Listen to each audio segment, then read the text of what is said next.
Сегодня в России началась одна из самых патриотичных акций года – Георгиевская лента. В Казани ее раздавали на нескольких точках. На улице вышли волонтеры Победы, студенты. Так, на улице Баумана акция началась с концертом. Она продлится вплоть до Дня Победы. Планируют раздать 15 тысяч лент. Акция проходит ежегодно с 2005 года в России и странах ближнего зарубежья.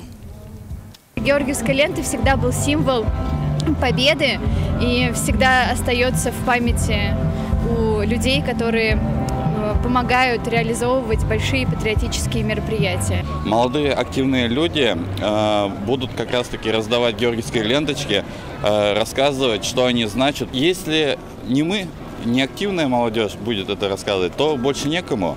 Это как бы память. Нужно всегда вспоминать и относиться с уважением и с ответственностью. Закажи рекламу на ТНВ. Телефон в Казани 5 705 100.